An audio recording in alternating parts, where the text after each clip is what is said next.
welcome back. It's episode 2 of the Flossom Way podcast. I have my special guest here, Chaz C. Fizzle, otherwise known as Chaz Foster, otherwise known as the host of the Chaz Way podcast. What's up? Hey, Chaz. Thanks for hanging out. I'm so glad. Anna. You're welcome. You drove all the way from Oklahoma just to be on my podcast today. You're a big deal.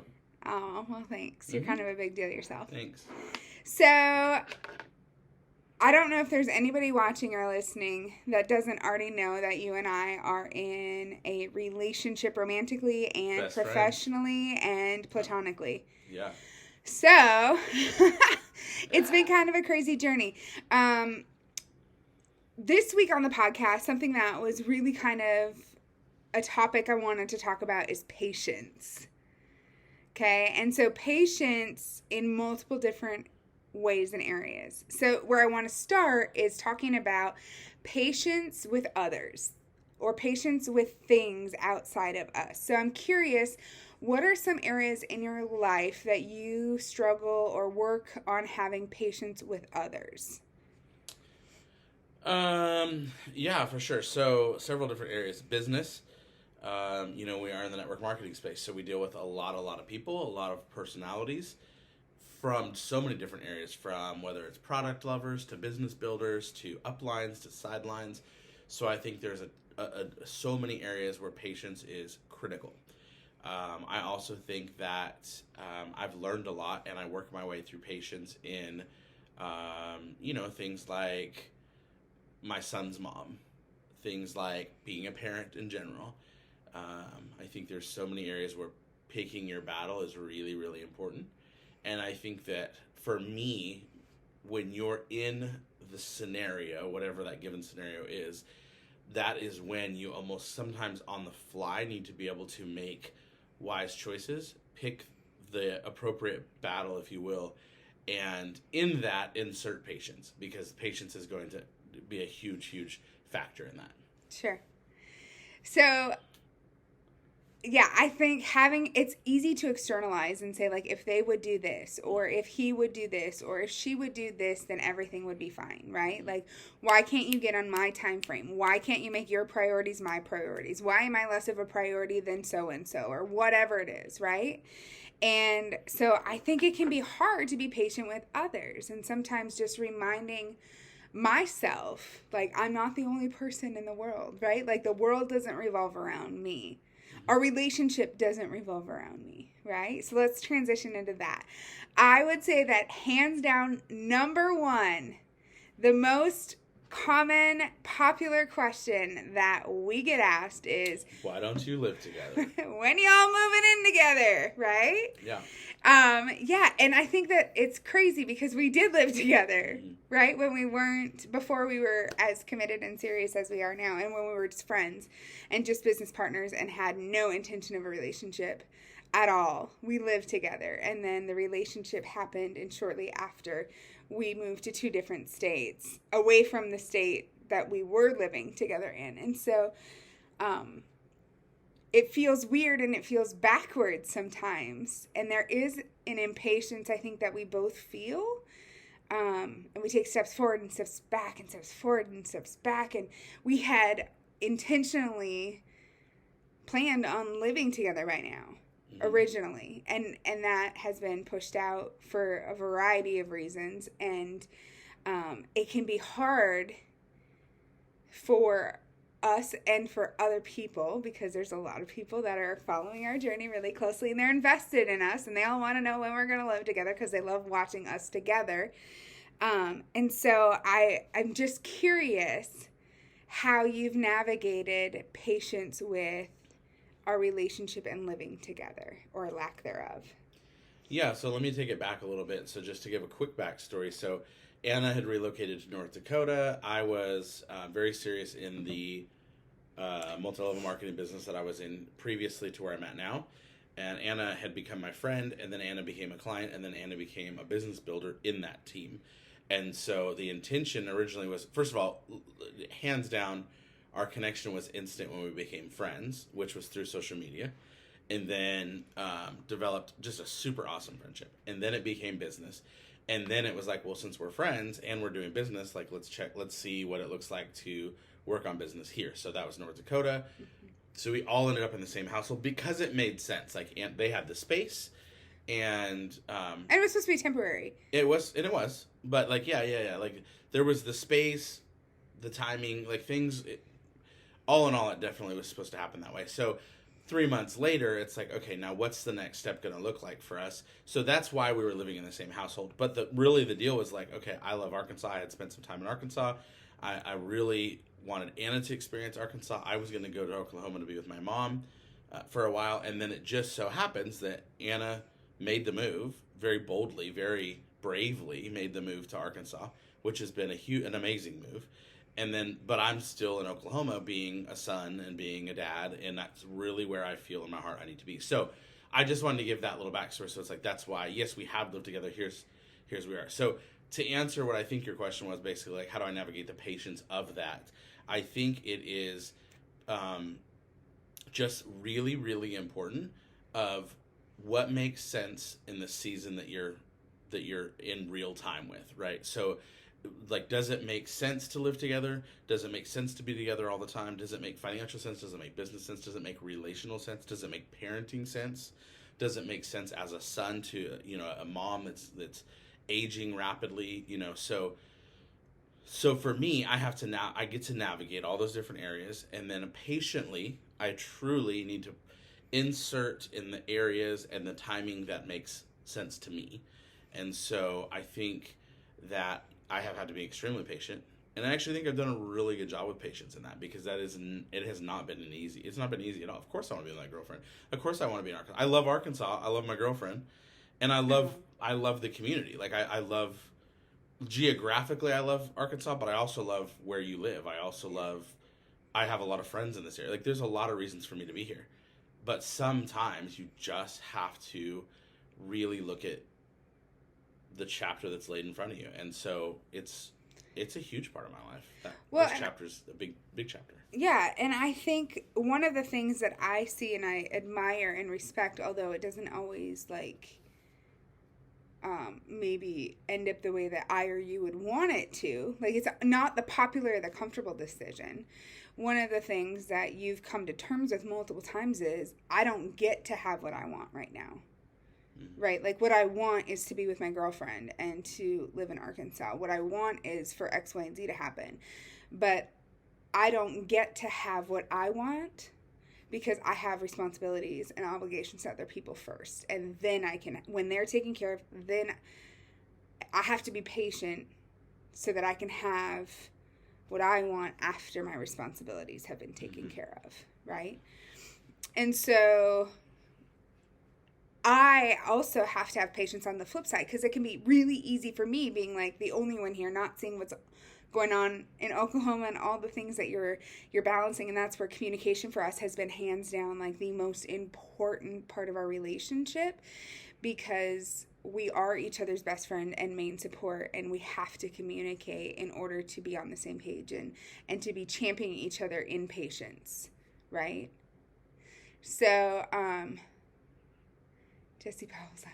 He said, "What's going on?" Oh, he tagged me. I thought it looked like all I can see from here is it says the Chazway what's going on, and I thought it was like I had said it. I'm like, somebody hacking my account. Oh, what's up, Jesse? No. And so just the patience, like, with things that are beyond my control or our control or what would be easy.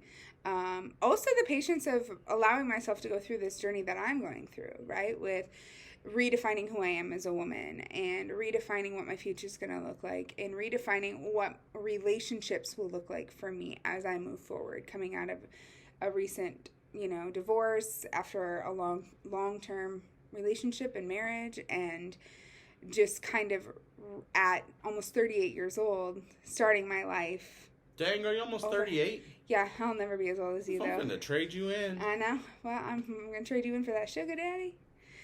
Just kidding. Oh, patience. Speaking of patience. So, yeah, there's had to be a lot of patience in the relationship because there's a lot of people involved, right? It's not just you. It's not just me. We're not a young 18, 20-year-old couple who doesn't have any kids. or parents or responsibilities or things, right? And it's easy, I think, for people because we are in the network marketing space, and like I can work my other job anywhere. People are like, well, you can be anywhere. Why aren't you together? It's like, because it will come. And I think that that's the other part of this too, is this idea that we've shifted, or we're working on shifting. I think like there's times where maybe we're more successful and less successful at operating out of a scarcity mindset versus an abundant mindset. So scarcity meaning like, well, I have to do this now or I won't have it. Right? Like maybe it's I have to eat this whole thing of Oreos before they're gone and I have to go on a diet, or I have to have ice cream every single day, otherwise I can't function, or I'll never get to have it again, or I have to live together, otherwise our relationship isn't strong, right? Or he or she doesn't love me or isn't committed to me if we're not sharing in the same space. But this idea of abundance, where it's like, no, we're very confident in our relationship. Mm-hmm. And so it's we don't need to rush it because there's plenty. We don't need to be greedy because there's enough to go long term. So what are your thoughts on that? Oh, I mean, I think that's incredibly important. I love that you said that. I think it's very true. For me, the reality is like I'm not going anywhere. So I think, and I think I'm so thankful to God, because because any other time of my life, I had not mastered being in the space that I'm in right now previously. And so I think to know for me that like this is where I'm going to be, not geographically but relationally. Like this is the relationship. This is the last relationship, and the best relationship. So for me, I'm not going anywhere. There's not a rush. And especially there's not a rush because society says we should, or because Anna says we should, or because Chaz says we should. That just doesn't make sense. That's incredibly immature. It does not serve. It's not a well-rounding way. It's not well-rounded at all. It doesn't make sense if it only makes sense in certain areas, or if it only makes sense because we, quote, should, so. Or want. Of course. Right. But again, at the same time, like, that's just, I mean, you said it right a minute ago. It's like, regardless of what we want, it doesn't mean, like, it doesn't make it easier that that's not where we're at right now, but it makes it worth it. Right. And I think that that's kind of true with, our health journey, and even me today. Like, I want ice cream. That doesn't mean it's good for me or I should have it. Or I want bread and carbs and gluten. We were eating dinner today and I started getting sick, and you're like, I think you're allergic to gluten. I'm like, yeah, I think I am too, And so just that idea of what do I need versus what do I want, and how is that going to serve me, right? It would be easier for us to live together in many ways. Yeah. But in the long run, in the big picture, we would probably be shooting ourselves in the foot a little bit. Mm-hmm. Yeah, for sure. So I want to switch gears to speaking from a place of internal patience. One of the things I struggle with probably the most is having patience with myself. I put a lot of pressure on myself, and I know you do too. So I'm curious, what is an area for you where you really are working on having patience with yourself? Oh, what's an area? That's so good.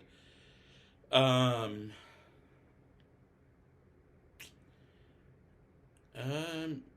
mean, working on, I would say, would be probably my weight loss journey. Yeah. Patience is a really dangerous word if you're not super, super in control of it, because it can easily, and I said it a few minutes ago, I think, it can easily be misconstrued for complacency and to just get comfortable. Mm-hmm. And so I think that it's important to be patient and give yourself grace as long as you're failing the right direction. So I feel like if you give yourself grace and maybe you failed at a goal or you failed at a decision, and it's okay. Like, and some would argue and be like, failed, like, oh my gosh, those are strong words. Well, it doesn't, you call it what you want. It is failing. Is it best for my future to eat ice cream and rolls? Not at all. So that is failing. Call it what you want. It is failing. Sure. But as long as we're failing in the right direction, what I mean by that is like, take it one decision at a time, and then go, okay, well, hey, like I did this, and I know I can and will do better, and then you adjust and you move forward. I think that's important. So for me, I am doing a decent job of patience with it. I struggle a lot with beating myself up internally, and so I really work truly on a daily basis with giving myself some grace, not excuses, not comfort, but saying like, okay, like cool, it was a decision, and now I can make this decision, and this is going to put me in a better place. So like, patiently making my way to the next step that's going to serve me in the whole journey, which for me is the weight loss journey. Sure. And I would say the same thing for me too. Like, I get impatient when things don't go perfectly for me, or like I have a slip up, or I have a weak moment where I make an irrational choice or an emotional choice, or I rationalize or justify why I'm doing what I'm doing. And so then I will just stop or give up. And I'll just say, well, I can't finish anything. So I'm just not going to be patient with it. And so for me, I was even laying in bed this morning thinking about my struggle with my weight loss journey and the psychological parts behind it. And a lot of it comes from failure talk, right? Like, you never finish anything that you start, you know, and then you have gone through a divorce, and you know, recent change in jobs, and like all of these things that I struggle with consistency. I'm really good at starting new things and starting strong out the gate. I'm really working on pushing through when things get hard sometimes, right? Especially when the accountability is only to myself. I can be accountable to other people, but when it comes time to being accountable to myself, I struggle with patience, and then I just quit. And then I was like, forget it, give me all the food. And then you just, that internal dialogue of letting go, and I think the patience to see that life can be different. And this is how we feel to our future, right? So, yeah, you know, patience, failure, all of these things can help get us to the place that we really want to be in life, personally, professionally, in relationships, in parenting, in all of the things. Yeah. Yeah. Awesome. For sure. Do you have any final thoughts? Any other nuggets that you want to share with us? No, I would just encourage everybody to pick your battles, give yourself grace. Yeah. Love who you are. Love the journey you're on. Yeah. And it's one step at a time, which is a definition of patience for sure. Yeah, and I would say present. Just be present. Yeah. Like, that is patience in motion, is being present and mindful. Yeah. And so I think when we get impatient, it's because we're thinking about moments ahead of now that we have no control over, that we can't change, we can't impact, because it's not in this moment. And so patience is being present, maybe. Yeah. I don't know. Yeah. Awesome.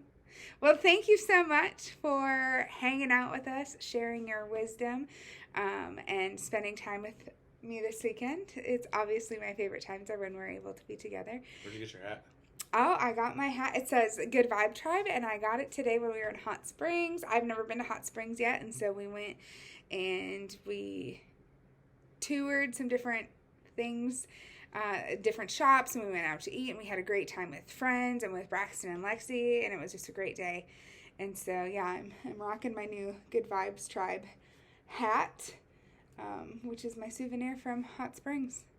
Love it. So, yeah. All right, guys. Well, thank you so much for tuning in. Make sure to also listen to Chaz's podcast, which will also drop on Monday, March 8th at 8 a.m., same as this one. His podcast is The Chaz Way, C-H-A-S, and we both spell way the same way, so it's W-E-I-G-H. May you be safe, may you be happy and content, may you be strong and healthy, may you be at ease, and may you have patience this week with others and yourself. Take care. See you next time. Bye.